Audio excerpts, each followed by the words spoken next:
नमस्कार। कार्यक्रम में आपका बहुत बहुत स्वागत है। मैं हूं योगी राज योगेश। प्रोग्राम में आज चर्चा करेंगे राहुल गांधी के बारे में, जो वोट चोरी का आरोप लगाते हुए पूरे देश में घूम रहे हैं कि सरकार जो है वोट चोरी कर रही है और झूठे वोटों से वो सत्ता में आई है।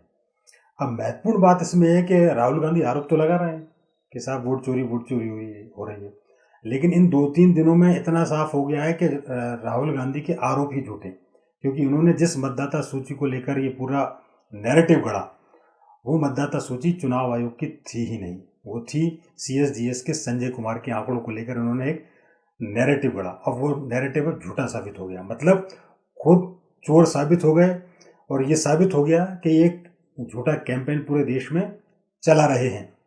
इसलिए जब चुनाव आयोग ने इनसे कहा कि आप जो बात कह रहे हैं उसका हलफनामा दीजिए, तो आज तक राहुल गांधी हलफनामा देने की हिम्मत नहीं कर पाए। प्राण हलक में जाएंगे राहुल गांधी के यदि उन्होंने हलफनामा दे दिया। कुर्सी चली जाएगी, जेल जाएंगे वो अलग। तो एक पूरी तरह से देखिए आप कैसे झूठा नैरेटिव फैलाया गया पूरे देश में। अच्छा, इतने नहीं, राहुल गांधी यही नहीं रुके, बिहार गए, 2-3 लोगों को लाके खड़ा कर दिया, साहब मेरा वोट चोरी हो गया, मेरा वोट चोरी हो गया। और 2 दिन बाद उन लोगों ने खुद ने पलट दिया, अपने मुँह से ही बयान दे दिया। एक महिला को बिहार में ला के खड़ा किया, वो महिला ने कहा साहब मुझसे तो इनके लोग लेके आ गए थे, और बोला कि साहब राहुल गांधी के सामने आप ऐसा कहते ना कि मेरा वोट चोरी हो गया, मेरा कोई वोट चोरी नहीं हुआ। इस तरीके के नैरेटिव देश में गढ़े जा रहे हैं। तो आज ऐसे ही महाशय, ऐसे ही महानुभाव, झूठों के सरताज, चोरों के डकैत, ये मैं इसलिए कह रहा हूँ कि अब साबित हो चुका है कि आप जो कैंपेन चला रहे हैं वो झूठा था। राहुल गांधी के बारे में चर्चा करेंगे। चर्चा के लिए हमेशा की तरह हमारे साथ हैं जाने माने ज्योतिषाचार्य डॉक्टर आचार्य राजेश। आचार्य जी, प्रोग्राम में आपका बहुत बहुत स्वागत। धन्यवाद। आचार्य जी, बड़ा शोर है राहुल गांधी के बयानों का कि चुनाव आयोग चोर है, लेकिन अब सवाल यह कि जब चुनाव आयोग ने हड़का है ना राहुल गांधी को, तब से उनको सूझ नहीं पड़ रहा। अब वो भले ही यात्रा निकाल रहे हैं पूरे बिहार में, हिसाब चुनाव आयोग जो है बीजेपी के साथ मिला हुआ है, लेकिन मैंने तो पहली बार देखा कि किसी एक चुनाव आयोग CEC ने, चुनाव आयुक्त ने एक लोकसभा के विपक्ष के नेता को हड़का दिया। मैं इसको ऐसा मानता हूँ, एक बाबू ने एक नेता को हड़का दिया और ऐसा हड़काया कि यदि आपके आरोपों में दम है तो आप हलफनामा दें या देश से माफ़ी मांगें।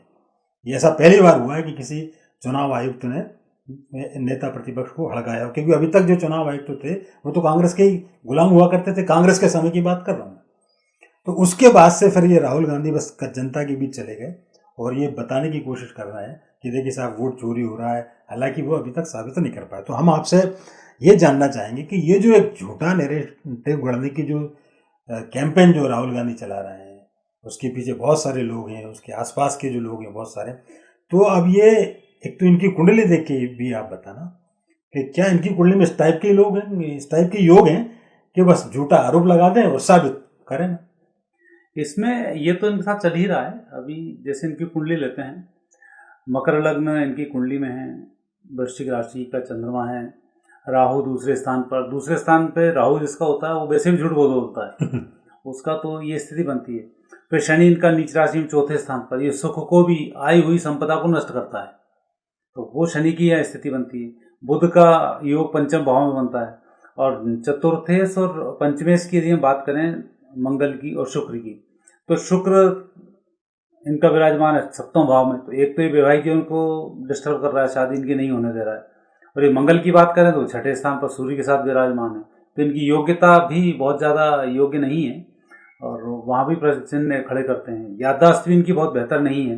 तो कुंडली में इस तरीके के कुछ जो योग हैं वो योग तो ठीक है ही नहीं। दूसरी इसमें स्थिति बन गई कि 2023 से इनको मंगल की महादशा 2030 तक चल रही है। तो ये जो मंगल की महादशा है, ये मंगल की महादशा, और ज्येष्ठा नक्षत्र में विशेष रूप से जब मंगल की महादशा चल जाए तो व्यक्ति के साथ नेगेटिव बहुत हो जाता है। और जहाँ तक स्थिति बनती है, जब मंगल की महादशा हो, मंगल में शनि का अंतर हो, जो सितंबर 25 से अक्टूबर 26 में आ रहा है, तो जेल योग भी बना देता है। जेल योग मतलब लिखित जेल योग, तो ये स्थिति भी बन जाती है। अच्छा। और बीमारी के गंभीर योग भी इसमें बन जाते हैं। तो ये जो मंगल की महादशा 2030 तक जा रही है, ये मंगल की महादशा इनकी ठीक नहीं है। और जितनी भी ये प्लानिंग करेंगे, जो झूठ फरेबाली होगी या दूसरे के बहकाने में होगी, उन सब का पर्दाफाश भी होगा और ये असफल भी होंगे। और मुझे लगता है ना हर जगह मुंह की खानी पड़ेगी। ये इनके गृहयोग अभी मंगल की महादशा में तो ये बनते हैं। अच्छा, तो इनको कोई समझाने वाला इनके आसपास के लोग ऐसा नहीं बताते कि ये स्वयंभू सारे ग्रहों के सरताज भी है ही? समझाने में तो दिक्कत है कि अब पार्टी के अध्यक्ष ही वो हैं, सुनते किसी की नहीं। जो उनने अपने प्रधानमंत्री, अभी तो खैर पार्टी के अध्यक्ष नहीं है, लेकिन पार्टी उनकी उस पर ही चलती है। हाँ, उनकी उस पर चलती है। तो ये अब जब वो अपनी पार्लियामेंट में अपने खुद ही के रिपोर्ट को जो अपनी कैबिनेट के डिसीजन को फाड़ दे तो उस व्यक्ति को गंवार बोलते हैं अपने यदि भाषा देखी जाए तो। पढ़ा लिखा गंवार, पर ये पढ़े लिखे भी नहीं है तो पास ही नहीं हो पाते। हाँ, पास ही नहीं हो पाते कि हम कितने फेल हो गए। और दूसरा गंवार में इसलिए तो कहा जाता है, ढोल गंवार का जो बोला हमने, तो गंवार को देख रेख की आवश्यकता होती है। कोई इन पे निगाह रखे और इनसे सही कराए तो ठीक है, लेकिन इनको उकसा के भारत की स्थिति को बिगाड़ने का जो विदेशियों का षड्यंत्र है, अमेरिका का जॉर्ज सोरोस का जो षड्यंत्र है, वो षड्यंत्र यहाँ दिक्कत दे रहा है। आप जॉर्ज सोरोस का अभी आज ही ट्रंप का एक बयान आया, उसमें बोला है कि भारत का कोई उद्योगपति वहाँ से पेट्रोल खरीद के बेच रहा है, मतलब ये फिर ट्रंप फिर उस पर वो अडानी और अंबानी उसके ऊपर आने वाले हैं। और भारत के जब आप भारत के उद्योग बनते हैं, उद्योगपति बढ़ रहे हैं, तो इन्हें तकलीफ राहुल गांधी को उनसे ज्यादा होती है। क्योंकि जब हम व्यापार व्यवसाय जिस देश का बड़ा होगा वही क्षेत्र, उसकी अर्थव्यवस्था बड़ी होगी और वही फिर नंबर 1 होगा। और ये अर्थव्यवस्था को तोड़ने में लगे हुए हैं। भारत के उद्योगपतियों पर सवाल उठाते हैं, भारत का उद्योगपति कितने स्ट्रगल करके अपने आप को संघर्ष कर रहा है। सही बात। भारत की सेना जिसका एक अपने आप में एक शौर्य है, उस शौर्य को ठंडा करने के लिए आप उठपटांग प्रश्न करते हो। क्योंकि हम जिंदा किस बात पे रहते हैं, हमारे यहाँ 4 जो वर्ण कहे गए हैं, उन 4 वर्णों में सबसे अधिक जो वर्ण सुरक्षा के लिए माना जाता है क्षत्रिय वर्ण है। जब आप क्षत्रिय वर्ण पे सवाल उठाओगे तो आपकी सुरक्षा खतरे में आ जाएगी। व्यापारी वर्ण पे आप सवाल उठाओगे तो आप आर्थिक रूप से कमजोर हो जाओगे। ब्राह्मण वर्ण पे आप जब सवाल उठाओगे, भारत की जो एक बौद्धिक स्तर है, संस्कृति बौद्धिक स्तर है, आज हमारे भारत के वैज्ञानिक हैं, यहाँ जातियों से संबंध नहीं है किस जाति का, लेकिन ब्राह्मण से संबंध है बौद्धिक वर्ग जी। बड़े बड़े साइंटिस्ट हो, आप डॉक्टर से संबंधित बौद्धिक वर्ग ये आता है। शूद्र वर्ग का यहाँ शूद्र से उठपटांग संबंध नहीं, शूद्र से एक श्रमिक से संबंध है। यहाँ का एक श्रमिक है जो हमारे देश को आगे बढ़ाने के लिए पूरे 24 घंटे काम करता है, सब कुछ की सहायता करता है, उस वर्ग से संबंध है। अब ये उन 4 वर्ग पे सवाल उठाते हैं, श्रमिकों पे सवाल उठाते हैं, फैक्ट्रियों पर हड़ताल करा के उनको लूज करो तो फैक्ट्री की इकोनॉमिक स्थिति टूटेगी। व्यापारी को अटैक करो तो उसका व्यापार वो सही नहीं चला पाएगा। सेना पे अटैक करो तो यहाँ क्षत्रिय वर्ग हमारा कमजोर पड़ता है। और बौद्धिक वर्ग के ऊपर उठपटांग आप आरोप लगाओ तो साइंटिस्टों पर हमारे आरोप लगाओ तो फिर आपका ब्राह्मण वर्ण नष्ट होता है। तो ये इसका जो प्री प्लान है, ये उस वर्ण व्यवस्था पर बहुत बड़ा अटैक है। इसलिए उस वर्ण व्यवस्था के लिए ये बार बार जातिवाद की बात कर रहा है ना, कि भारत का वर्ण व्यवस्था समझ चुका है कि यहाँ पर जाति का चक्कर नहीं है, वर्ण व्यवस्था का चक्कर है। तो अब उस व्यवस्था को तोड़ने के लिए जातिवाद को एंट्री कराता है। तो इनकी जो स्थिति यहाँ पर नेगेटिव अधिक है और पॉजिटिव इसमें स्थिति कम है। और इसलिए ये सब चीज़ें जो इनकी जो बातें आ रही हैं, इनको मात भी खानी पड़ रही है, परेशानी भी इनको भोगनी पड़ रही है। आचार्य जी, ये बात आपकी इसलिए भी सही लगती है कि अभी जब अंतरिक्ष में हमारे एक वैज्ञानिक गए सुधांशु शुक्ला, तो इनके एक नेता ने कहा, कांग्रेस के एक नेता उदित राज ने कहा कि वहाँ तो किसी SC/ST को भेज देते आप, किसी दलित लोगों को क्यों नहीं भेजा। तो ये सीधा सीधा टारगेट है। हाँ, कि जो एक उच्च वर्ग से मतलब नहीं, जो काबिल हो, वो कोई भी हो सकता है, किसी भी वर्ग का हो सकता है, लेकिन इन्होंने टारगेट स्पेशली किया। अभी भी बिहार में जब चुनाव, ये वोटर लिस्ट का जो प्रकरण चल रहा था, एक श्रीवास्तव की ले आए कि ये मतदाता फर्जी है, उसने 4 दिन बाद खुद नहीं खड़े होकर मना कर दिया। तो ये टारगेट ही उन लोगों को कर रहे हैं। इनको वोटर लिस्ट में गड़बड़ी वहां नहीं दिखती, जो रोहिंग्याओं की गड़बड़ी नहीं दिखती। बांग्लादेश से कितने अब शरणार्थी यहाँ के फर्जी वोटर बन गए, ये इनको एक नजर नहीं आएगा। राहुल गांधी को कितने पाकिस्तान के नागरिक यहाँ की नागरिकता ले ली, वो इनको नजर नहीं आएंगे, लेकिन इनको श्रीवास्तव नजर आ रहा है, कहीं इनको ब्राह्मण नजर आ रहा है। ये जो आप बात कर रहे हैं वास्तव में ये सही है कि ये जातिगत आधार पर इसको तोड़ना चाहते हैं। एक बात आचार्य जी आपने ये बहुत महत्वपूर्ण की, जो आज के संदर्भ में बड़ी इस पर विशेष है, जो आर्थिक तंत्र को तोड़ने की आप बात कर रहे हैं। और आप ये देखिए, ट्रंप का अटैक भी इसी बात पर है, जो उसने सैंक्शन लगाई है, तो ये बिल्कुल षड्यंत्र है इंटरनेशनल लेवल का। अब मेरा आपसे ये सवाल है कि राहुल गांधी इन अंतर्राष्ट्रीय षड्यंत्रों के शिकार हैं। एक कुंडली में आप बार बार ये भी तुलना करते चले आए कि नरेंद्र मोदी जो कश्यप ऋषि के अवतार है, और उनके वो जो सीक्वेंस उनका बनता है, उनकी जीवन शैली, उनके डिसीजन, वो उससे मेल खाते हैं। राहुल गांधी किसके अवतार आपको नजर आते हैं कुंडली में? इसका तो मुझे एक रीडिंग करना पड़ेगा, लेकिन ये एक वो है, जब कलयुग का युद्ध समाप्त होगा उस समय में महाभारत के जितने भी योद्धा हैं, अब वो नेगेटिव रहे हों, दुर्योधन हो, शिशुपाल हो, कर्ण हो, ये सब वापस जन्म लेंगे। कारण था कि जब जिस समय द्वापर युग का समापन हो रहा था, कलयुग का प्रारंभ हो रहा था, उस समय युद्ध की आवश्यकता नहीं थी, पारिवारिक युद्ध था। लेकिन भगवान कृष्ण ने देखा कि यदि ये योद्धा आगे चले गए तो कलयुग बड़ा विभत्स हो जाएगा और खतरनाक हो जाएगा। मतलब अभी जो स्थिति कलयुग में इनके जाने के बाद स्थिति बनी है, उससे भी कई गुना खतरनाक हो जाती और लोगों का रहना मुश्किल हो जाता। इसलिए उन्होंने उस प्रकार की संस्कृति को वहीं नष्ट किया और उनको कलयुग में आने के लिए आमंत्रित किया। तो मुझे लग रहा है कि शिशुपाल के जो लक्षण थे कि बार बार भगवान को गाली देना और बार बार भगवान उसको छोड़ रहे हैं, तो मुझे ये लग रहा है कि ये कोर्ट को गाली बक रहा है, भगवान को गाली बक रहा है, सरकार को गाली बक रहा है, सनातन संस्कृति को ये गाली बक रहा है, हिंदुओं को ये लगातार टारगेट बना के गाली बक रहा है।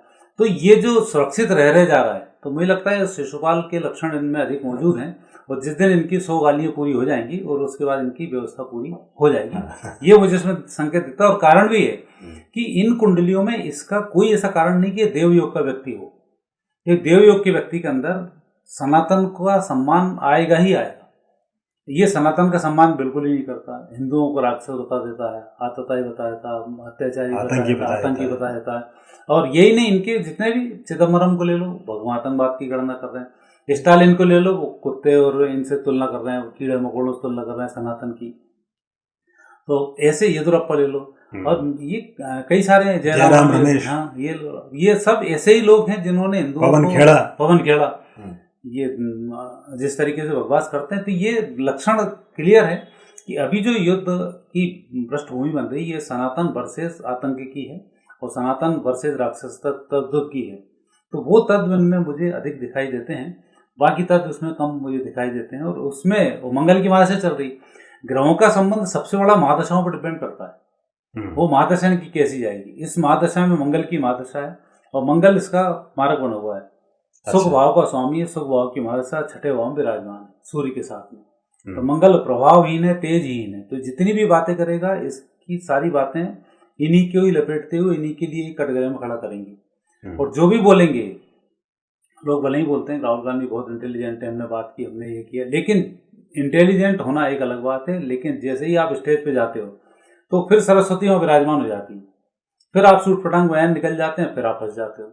ये राहु द्वितीय भाव का बैठा हुआ झूठा बताता है, व्यक्ति पूरा झूठा है और अग्रेसिव है। मंगल की महादशा में इनकी चेहरे की जो हाव भाव रहता है वो भी एक नेगेटिव रहता है। अच्छा, इसलिए हमें मतलब अहंकार का भाव जो दिखता है कि मैं बादशाह हूं, भारत का शहंशाह, हिंद मानते हैं अपने आप को। ये जितने भी राक्षस हैं ये बॉडी बिल्डिंग टाइप के होते हैं। रावण था वो भी बॉडी बिल्डिंग का था, एक बॉडी बिल्डिंग वाला वो यूक्रेन वाला वो बैठा हुआ तो वो की यूक्रेन।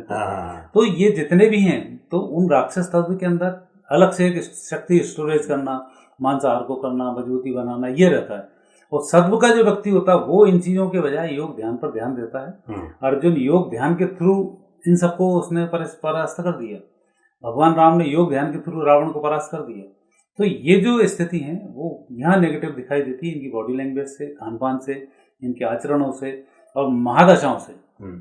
अभी तो मंगल की महादशा है, मंगल पर राहु की महादशा, दूसरे स्थान की महादशा, ये पूरे कुनबे का पैसा भी डुबा देगा और पूरे कुनबे का नाम भी डुबा देगा। अच्छा। ये स्थिति से बनती है, ये 2030 के बाद आई।